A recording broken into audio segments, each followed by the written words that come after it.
Assalamualaikum warahmatullahi wabarakatuh. Saya Andini Sapitri dengan NIM B1B121103.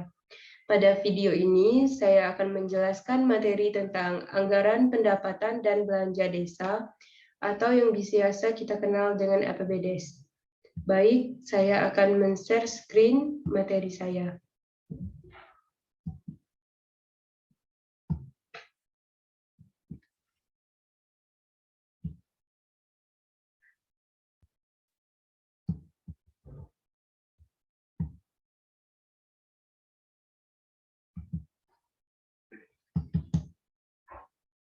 Anggaran pendapatan dan belanja desa, atau yang biasa kita kenal dengan APBDes, guna untuk memenuhi tugas ujian tengah semester mata kuliah Keuangan Negara yang terjadwal pada hari Kamis jam 9.30 sampai dengan jam 12 di ruang 6. Yang pertama yang harus kita ketahui dari APBDes adalah definisi dari APBDes.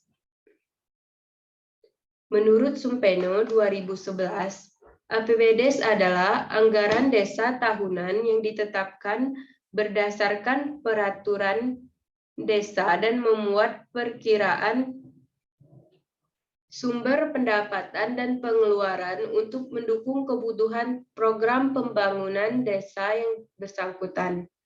Kemudian APBDes tertuang dalam Peraturan Menteri Dalam Negeri atau Permendagri Nomor 113 Tahun 2014 tentang pengelolaan keuangan desa. Kemudian setelah mengetahui definisi dari APBDes, kita juga perlu mengetahui struktur dari APBDes. Di mana struktur APBDes terdiri dari 3, yaitu pendapatan desa, belanja desa, serta pembiayaan desa. Yang pertama kita masuk pada pendapatan desa, di mana pendapatan desa merupakan segala bentuk penerimaan desa dalam 1 tahun anggaran yang menjadi hak desa dan tidak perlu dikembalikan oleh desa, di mana pendapatan desa terdiri dari pendapatan asli desa, pendapatan transfer desa, dan pendapatan lainnya.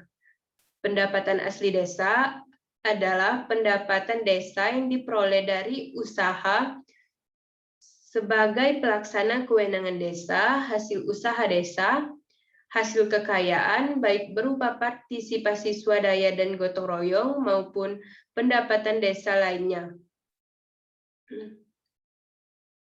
Pendapatan asli desa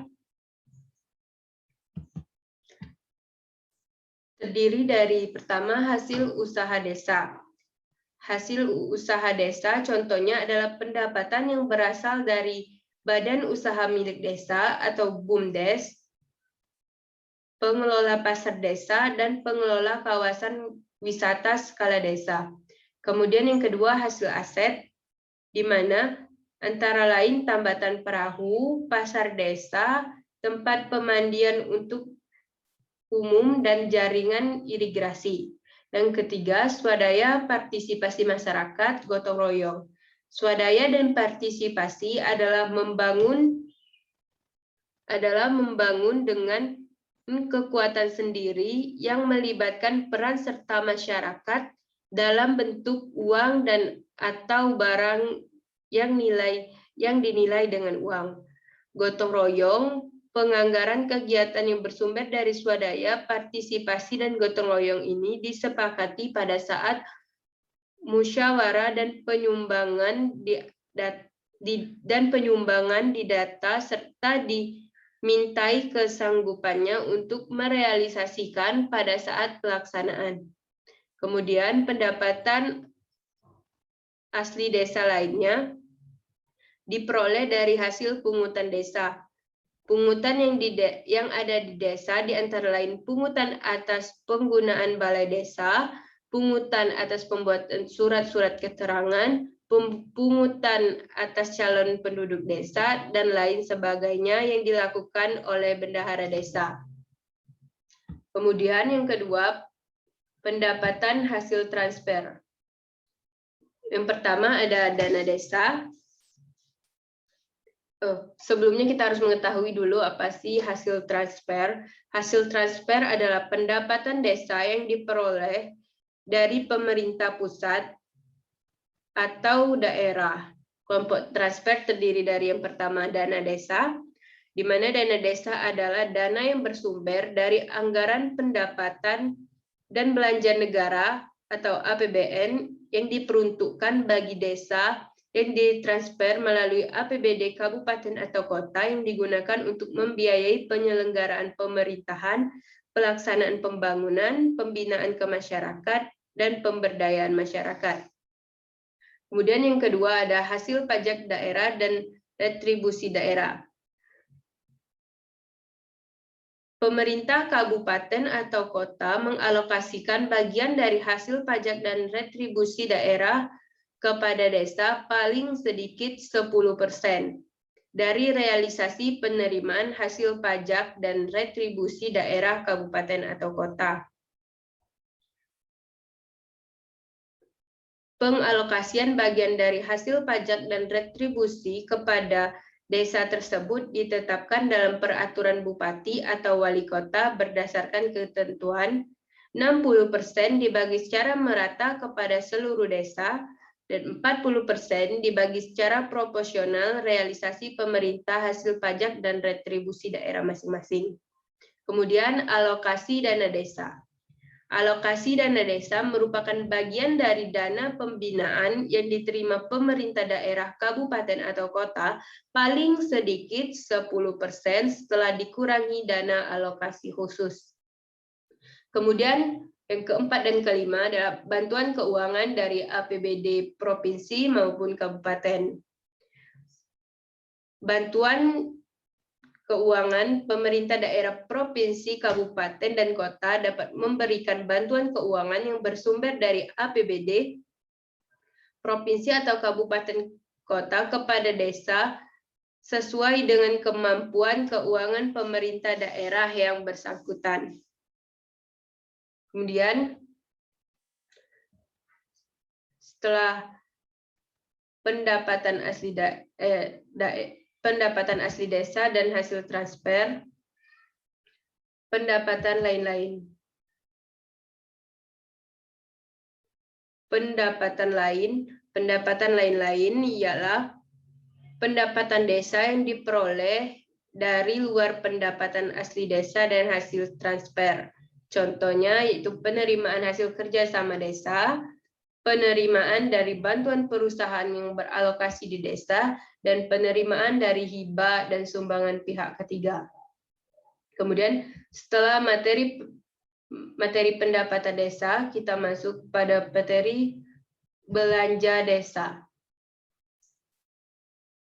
Di mana belanja desa merupakan semua pengeluaran dari rekening desa yang merupakan kewajiban desa dalam 1 tahun anggaran yang tidak akan diperoleh pembiayaan kembali oleh desa. Belanja desa dipergunakan dalam rangka mendanai penyelenggaraan kewenangan desa. Belanja desa ditetapkan dalam APB desa sesuai pasal 100 Peraturan Pemerintah Nomor 47 Tahun 2015. Digunakan dengan ketentuan paling sedikit 70% atau besar sama dengan 70% dari jumlah anggaran belanja desa digunakan untuk mendanai antara lain bidang pemerintahan desa, bidang pelaksanaan pembangunan desa, bidang pembinaan kemasyarakatan desa, bidang pemberdayaan masyarakat, kemudian bidang penanggulangan bencana keadaan darurat mendesak desa. Yang pertama, bidang pemerintahan desa, terdiri dari penetapan dan penegasan batas desa, pendataan desa, penyusunan tata ruang desa, penyelenggaraan musyawarah desa, pengelolaan informasi desa, penyelenggaraan perencanaan desa, penyelenggaraan evaluasi tingkat perkembangan pemerintahan desa, penyelenggaraan kerjasama antar desa, pembangunan sarana dan prasarana kantor desa, serta kegiatan lain sesuai kondisi desa. Yang kedua, pelaksanaan pembangunan desa, di mana pembangunan, pemanfaatan, dan pemelihara infrastruktur dan lingkungan desa antara lain tambatan perahu, jalan pemukiman, jalan desa antar pemukiman ke wilayah pertanian, pembangkitan listrik, tenaga mikrohidro, lingkungan pemukiman masyarakat desa, infrastruktur desa lain sesuai kondisi desa. Kemudian pembangunan dan pemeliharaan sarana prasarana kesehatan antara lain ada air bersih berskala desa, sanitasi lingkungan, pelayanan kesehatan desa seperti posyandu, sarana dan prasarana kesehatan lainnya sesuai kondisi desa. Kemudian ada pembangunan, pemanfaatan, dan pemeliharaan sarana prasarana pendidikan dan kebudayaan antara lain taman baca masyarakat, pendidikan anak usia dini, balai pelatihan atau kegiatan belajar masyarakat, pengembangan dan pembinaan sanggar seni, serta sarana dan prasarana pendidikan dan pelatihan lainnya sesuai dengan kondisi desa. Kemudian, pembangunan, pemanfaatan, dan pemeliharaan infrastruktur di lingkungan desa. Ada tambatan perahu, jalan pemukiman, jalan desa antar pemukiman ke wilayah pertanian, pembangkitan listrik tenaga mikrohidro, lingkungan permukiman masyarakat desa, kemudian infrastruktur desa lainnya yang sesuai dengan kondisi desa. Kemudian yang ketiga, bidang pembinaan kemasyarakatan desa.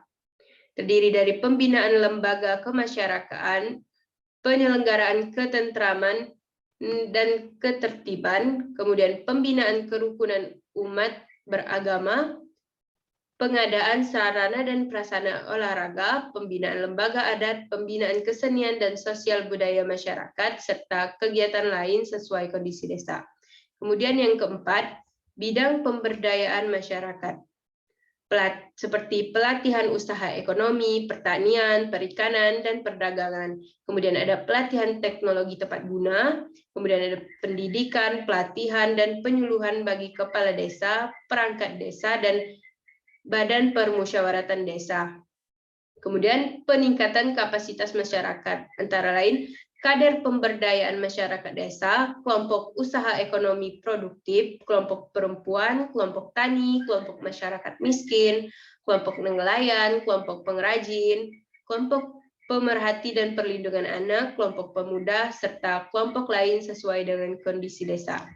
Kemudian yang kelima, bidang penanggulangan bencana keadaan darurat mendesak desa, di mana keadaan darurat dan keadaan luar biasa atau disingkat KLB merupakan keadaan yang sifatnya tidak bisa atau tidak diharapkan berulang dan mendesak antara lain dikarenakan bencana alam, sosial, kerusakan sarana dan prasarana.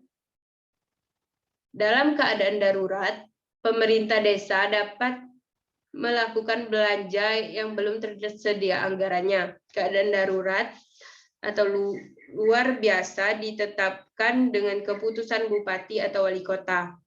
Paling banyak 30% atau kecil sama dengan 30% dari jumlah anggaran belanja desa digunakan untuk 4 item, yaitu yang pertama penghasilan tetap dan tunjangan kepala desa dan perangkat desa, kemudian operasional pemerintah desa, tunjangan dan operasional badan permusyawaratan desa, insentif rukun tetangga dan rukun warga, yaitu bantuan kelembagaan yang digunakan untuk operasional RT dan RW. Penghasilan tetap operasional pemerintah desa dan tunjangan dan operasional BPD serta insentif RT dan RW dibiayai dengan menggunakan sumber dana dari alokasi dana desa. Sedangkan penggunaan dana desa diprioritaskan untuk membiayai pembangunan dan pemberdayaan masyarakat. Setelah penjelasan tentang pendapatan desa, kemudian belanja desa, kemudian kita masukin yang terakhir dari struktur APBDes ialah pembiayaan desa. Di mana pembiayaan desa terdiri dari dua, yaitu penerimaan pembiayaan desa, dan pengeluaran pembiayaan desa. Yang pertama ada penerimaan pembiayaan desa, di mana penerimaan pembiayaan desa adalah semua penerimaan yang perlu dibayar kembali atau pengeluaran yang akan diterima kembali baik pada tahun anggaran yang bersangkutan maupun pada tahun anggaran berikutnya. Yang termasuk penerimaan pembiayaan adalah silpa tahun sebelumnya, pencairan dana cadangan, hasil penjualan kekayaan desa yang dipisahkan kecuali tanah dan bangunan. Kemudian pengeluaran pembiayaan desa. Pengeluaran pembiayaan desa adalah pembentukan cadangan dan investasi ekuitas. Ada parameter atau ukuran untuk menentukan kisaran APBDes yang dianggap memadai atau berkualitas baik. Artinya, APBDes disusun dan ditetapkan tepat waktu dan bahan-bahan yang dihasilkan sinkron dengan perencanaan kegiatan di tingkat kecamatan, kabupaten, dan provinsi maupun nasional. Kegiatan yang telah ditetapkan dinilai memiliki nilai inovatif dalam peningkatan kualitas pelayanan berupa pengadaan aplikasi yang memudahkan pelaksanaan sinkronisasi entry data dari desa hingga kecamatan. Kemudian setelah kita mengetahui definisi dari APBDes, kemudian struktur dari APBDes, kita masuk kepada materi siklus penyusunan APBDes.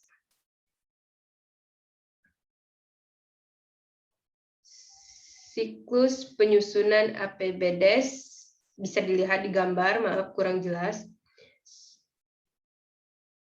Siklus penyusunan APBDes pertama, dari kepala desa membentuk tim penyusun APBDes yang terdiri dari semua perangkat desa dan para pimpinan lembaga kemasyarakatan desa dengan ketua sekretaris desa. Kemudian tim penyusun APBDes melakukan musyawarah penyusunan APBDes berdasarkan RKPBDes yang sudah disepakati sebelumnya sehingga jadilah rancangan APBDes. Kemudian sekretaris desa atas nama tim penyusun APBDes menyampaikan RAPBDes kepada kepala desa. Kemudian kepala desa menyampaikan RAPBDes kepada BPD dan musyawarah yang diselenggarakan oleh BPD secara terbuka. Kemudian BPD melakukan pembahasan RAPBDes dalam musyawarah BPD secara tertutup. Kemudian BPD menyepakati tanpa revisi ataupun dengan revisi atau menolak dengan alasan RAPBDes dalam musyawarah BPD secara terbuka. Jika terjadi penolakan oleh BPD, maka Kades harus merevisi RAPBDes-nya untuk kemudian disampaikan ulang kepada BPD, dan kepala desa hanya boleh melaksanakan kegiatan anggaran bidang penyelenggaraan pemerintah. Kemudian setelah RAPBDes disepakati oleh BPD, maka Kades menetapkan RAPBDes tersebut menjadi Perdes atau APBDes. Kemudian kepala desa menyampaikan ke bupati melalui camat untuk dievaluasi.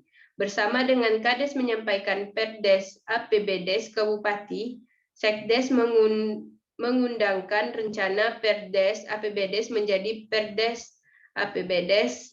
Bersamaan dengan itu pula, Sekdes menyusun rencana peraturan kepala desa tentang penjabaran APBDes dan selambat-lambatnya 3 hari setelah penetapan Perdes APBDes harus terbit Perkades APBDes. Kemudian Bupati menyampaikan hasil evaluasi secara tertulis selambat-lambatnya 20 hari sejak diterimanya APBDes. Hasil evaluasi Bupati harus ditindaklanjuti oleh Kepala Desa selambat-lambatnya 20 hari sejak diterimanya hasil evaluasi. Manakala hasil evaluasi tidak ditindaklanjut oleh Kepala Desa sampai batas waktu sebagaimana ditentukan, maka Perdes APBDes tersebut dinyatakan tidak sah dan harus diajukan lagi evaluasi. Apabila setelah 20 hari Bupati tidak menyampaikan evaluasi, maka APBDes tersebut dinyatakan sah atau berlaku. Kemudian, pemerintahan desa dan BPD menyebarluaskan Perdes APBDes kepada masyarakat melalui forum, sarana, dan media yang mudah diakses oleh masyarakat. Itulah gambaran singkat dari proses penyusunan APBDes atau siklus penyusunan APBDes. Dalam menyusun APBDes ada beberapa ketentuan yang harus dipatuhi. Yang pertama, APBDes disusun berdasarkan peraturan desa tentang RKPB desa. Kemudian APBDes disusun untuk masa 1 tahun anggaran terhitung mulai 1 Januari sampai 31 Desember tahun berikutnya. Kemudian rancangan APBDes harus dibahas dan disepakati antara kepala desa bersama Badan Permusyawaratan Desa. Kemudian APBDes dapat disusun sejak bulan September dan harus ditetapkan dengan Perdes selambat-lambatnya pada 31 Desember pada tahun yang sedang dijalani. Baik, itu saja materi dari APBDes. Kemudian nanti saya akan memaparkan contoh dari APBDes. Sebelumnya saya akan memberikan kesimpulan tentang materi APBDes. Kesimpulan dari materi APBDes ialah APBDes adalah rencana keuangan tahun pemerintah desa, dibahas dan disepakati oleh pemerintahan desa dan komite desa dan ditetapkan dengan peraturan desa. Kemudian alur perumusan APBDes yaitu musyawarah desa Perdes RKP diusulkan ke kabupaten, kemudian menyusun RKP, Ranperdes, APD Desa Final, Ranperdes dievaluasi jika dirasa kurang sesuai atau langsung disosialisasikan. Pelaksanaan Perdes APD Desa. Struktur dari APBDes adalah pendapatan, belanja, dan pembiayaan. Pendapatan terdiri dari pendapatan asli desa, hasil transfer, dan pendapatan lain. Kemudian ya, saya rasa cukup untuk materi tentang APBDes. Kemudian saya akan memperlihatkan contoh dari APBDes. Contoh APBDes dari Desa Bunajaya pada tahun anggaran 2016, di mana bisa dilihat pendapatan desa, pendapatan asli desanya sebesar 30.700.000 didapat, di mana hasil usaha desanya tidak ada, swadaya partisipasi gotong royongnya juga tidak ada, di 30.700.000 didapat dari lain-lain pendapatan asal desa yang sah. Kemudian pendapatan transfernya sebesar